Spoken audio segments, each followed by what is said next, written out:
Children, now we will start constituency. अब constituency का मतलब क्या है? अगर आपको फिर से आप भूल रहे हो तो सबसे पहले न्यू वर्ड्स में जाके रिवाइज करो. I hope the video has been pause और आप एक बार उसकी डेफिनेशन रिवाइज कर चुके हो. दैट इज़ कि एक एरिया जहाँ के लिए इलेक्शन होता है, तो that is called a constituency.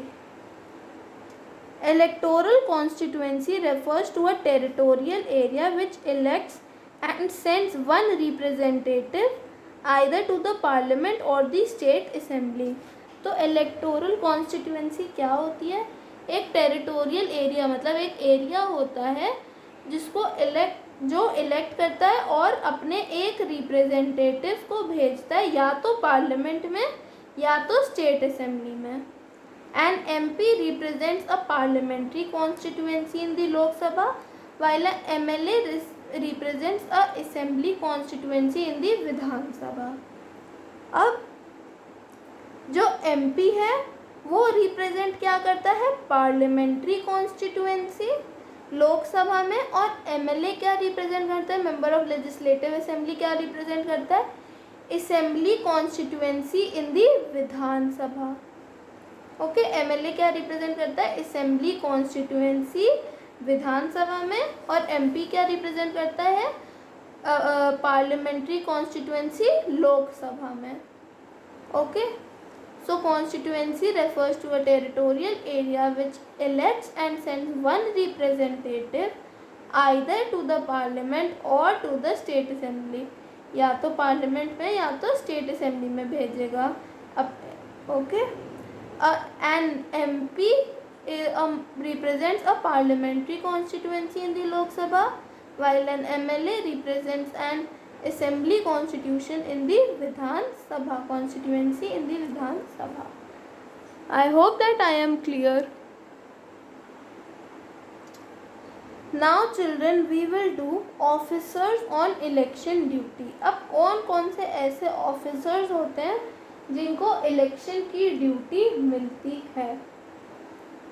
In India the election commission is responsible for conducting election in the country. हमें ये तो बात पता ही है कि इलेक्शन कमीशन की रिस्पॉन्सिबिलिटी होती है कि वो कंडक्ट करे इलेक्शंस हमारी कंट्री में.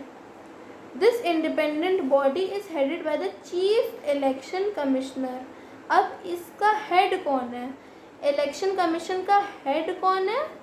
वो है chief election commissioner, also called CEC, who is appointed by the president. और चीफ इलेक्शन कमिश्नर को अपॉइंट कौन करता है? प्रेसिडेंट.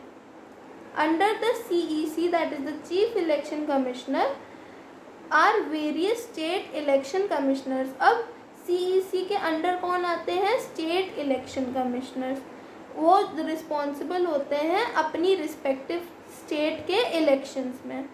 तो अपनी स्टेट के इलेक्शंस में कौन रिस्पॉन्सिबल होता है? State election commissioners. और स्टेट इलेक्शन कमिश्नर्स का हेड कौन है? CEC, that is the chief election commissioner.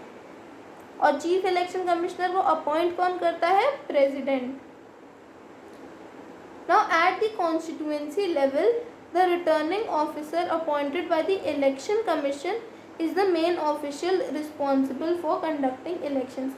अब अगर कॉन्स्टिट्यूएंसी लेवल पर देखा जाए तो रिटर्निंग ऑफिसर जिसको इलेक्शन कमीशन अपॉइंट करती है वो रिस्पॉन्सिबल है अपने कॉन्स्टिट्यूएंसी में इलेक्शंस कंडक्ट करने के लिए.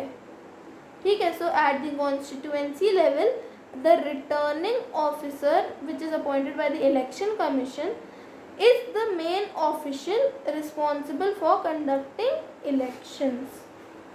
I hope that I am very clear till here.